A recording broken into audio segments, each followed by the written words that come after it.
పెద్దమందరి సహకార బ్యాంకులో రైతులకు రుణమాఫీ సంబంధించి మొదటి విడత రెండో విడతలో కొంతమందికి రుణమాఫీ అయింది.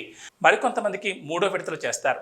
మాఫీకి సంబంధించి ఏమైనా సమస్యలుంటే మాకు తెలియజేయాలని మీడియాతో మాట్లాడుతూ CEO Jagadishwar Reddy, single window chairman Vishnuvardhan Reddy రైతులకు సంబంధించిన పలు విషయాలను, ఇబ్బందులను తెలియజేశారు. తెలంగాణ గవర్నమెంట్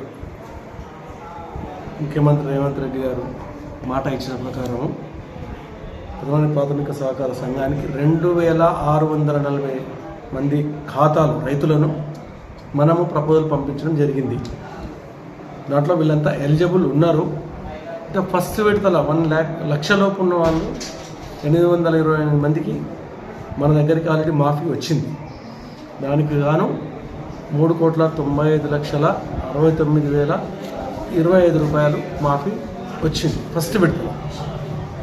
సెకండ్ విడతలో 1,00,000 నుంచి 1,50,000 రూపాయల రుణమాఫీ 673 మందికి వచ్చింది. దాంట్లో 3,42,19,997 రూపాయలు వచ్చింది. దీంట్లో ఫస్ట్ విడత 1,00,000 ఉన్న దాంట్లో భార్య భర్తలకు కూడా 70,000 అంటే 1,50,000 దాంట్లో సెకండ్ విడతలో కూడా గవర్నమెంట్ మాఫీ చేయడం జరిగింది.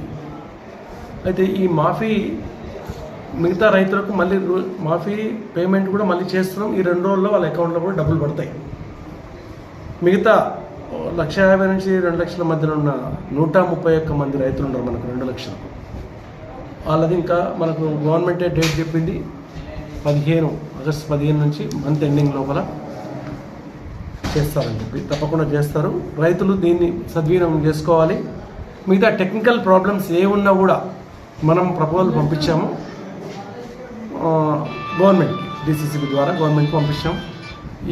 ఏ టెక్నికల్ ప్రాబ్లం ఉన్నా సరే, డెత్ అయిపోయిన వాళ్ళు కానీ వేరే వాళ్ళు ఉన్నా కూడా మనకు అగ్రికల్చర్ ఎక్స్టెన్షన్ ఆఫీసర్ దగ్గర పెద్దమంది ఏ రైతు వేదికలు ఉంటే ఆ క్లస్టర్లో మీకు డీటెయిల్ ఇన్ఫర్మేషన్ దొరుకుతుంది. అది మీ ద్వారా కూడా, విలేకరుల ద్వారా కూడా, మీడియా ద్వారా కూడా రైతులకు చేరవేయండి. వాళ్ళు వచ్చి తెలుసుకుంటే కూడా. టోటల్గా మా సొసైటీకి వెళ్ళి 2,640 మంది ఎలిజిబుల్ ఉందని చెప్పి పంపాము. దానికి గాను ఇప్పటి వరకు మాకు 1,500 మందికి కూడా అమౌంట్ వచ్చేసింది.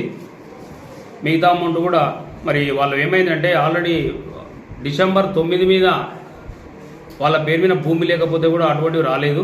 వాళ్ళు భూమి అమ్ముకున్నారు, మా దగ్గర లోన్ తీసుకొని భూమి అమ్ముకొని 9/12 మీద భూమి లేకపోతే వాళ్ళవి రాలేదు. తర్వాత మరియు చనిపోయిన వాళ్ళకి సంబంధం లేదు. భూమి ఉంటే అందరివి ఇప్పుడైతే మాకు చనిపోయిన వాళ్ళవి కూడా చాలామంది వచ్చినాయి. చనిపోయిన ఏం లేదు. కాకపోతే ఇప్పుడు మా దగ్గర ఇంకా 2 lakhs వరకు ఉన్నాయి. 131 మెంబర్స్ ఉన్నారు. మీతో కూడా మాతోనైతే ఇంతవరకు అయితే ఏం రాలేదు. ఏమన్నా ప్రాబ్లమ్స్ ఉంటే అది కూడా ఏమైందంటే బ్యాంక్ అకౌంట్లో ఒక పేరు, తర్వాత మరియు ఈ పాస్బుక్లో ఒక పేరు ఉన్నందువల్ల కొన్ని ఇబ్బంది అని చెప్పి మాకు మన ఏఓ గారు చెప్పారు. సరే మీకు ఏమైనా ప్రాబ్లం ఉంటే మా దగ్గరకు పంపండి సార్, అవి మేమన్నీ సరి చేస్తామని చెప్పారు. మా దగ్గరికి కమ్సకం ఇప్పటివరకు నా దగ్గరికి అయితే ఒక 40-50 కేసులు వస్తే కూడా పంపించినాం. అవి కూడా మేము సరి చేసి పంపించడం జరిగింది. మాకు ఎలాంటి అయితే ఇబ్బంది లేదు. కాకపోతే ఈ మాఫైన వాళ్ళే అందరూ ఒకటేసారి మీనబడ్డారు. ఒక్కటేసారి కావాలంటే కూడా మేము చేయలేము కదా. 1,600 మందికి ఇప్పుడు ఈ రోజు వరకు 200 అప్లికేషన్లు వచ్చినాయి నాకు మొత్తం. అవి కూడా రేపు మండే, ఈరోజే ప్రెసిడెంట్ గారు చెప్పారు, మండే వరకు వాళ్ళ అకౌంట్లో పడతాయి అమౌంట్.